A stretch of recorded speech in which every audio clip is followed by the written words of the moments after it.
eu sou evangélico, eu oro em línguas e tudo mais, e tem gente que tem a linha de que isso não existe. Aquela coisa dos dons do Espírito Santo serem espalhados pela terra. Qual que é a tua visão sobre isso e completar a pergunta? Bom, então veja bem. A Bíblia fala de dons espirituais. Dom da profecia. E você tem... São quantos?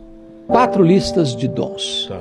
Você tem, aliás, 5 listas de dons. Você tem Romanos 12, você tem 1 Coríntios 12, você tem 1 Coríntios 14. São trechos que falam sobre isso. Que tratam do assunto de dons espirituais. Efésios 4 e 1 de Pedro 4. Então são 5 textos da Bíblia que lidam com isso. Então, alguns entendem que esses dons chamados dons de sinais, dom de profecia, dom de cura, dom de línguas, cessaram.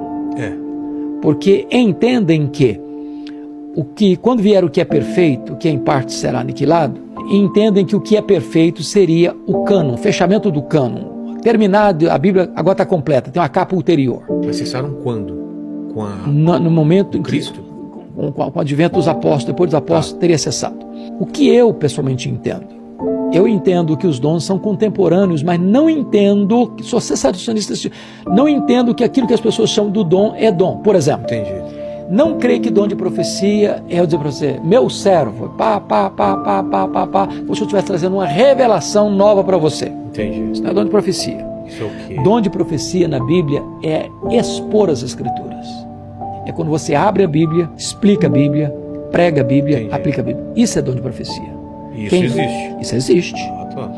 Eu não creio, por exemplo, que o dom de apostolado é que hoje tem os apóstolos. Não, eu creio que nós tivemos os apóstolos e que hoje nós temos o dom de apostolado. Diferente. Eu não creio que o dom de línguas, do jeito que se usa hoje, tem amparo nas Escrituras no seguinte aspecto. Primeiro, não creio que a evidência do batismo com falar em línguas, que a evidência do batismo com o Espírito Santo é falar em línguas.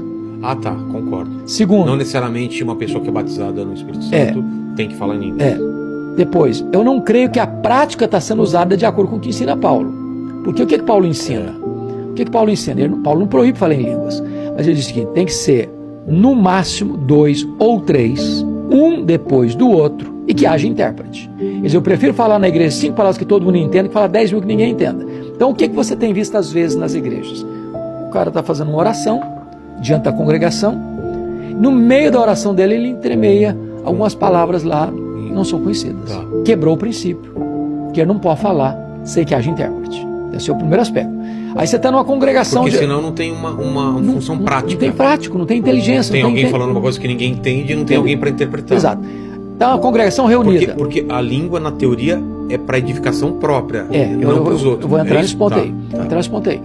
Da congregação toda, e todo mundo começa a falar. Está errado, porque tem que ser com ordem. Tem que ser no máximo 2 ou 3, um depois do outro, e que haja intérprete. Então, se a prática está errada, não deva funcionar.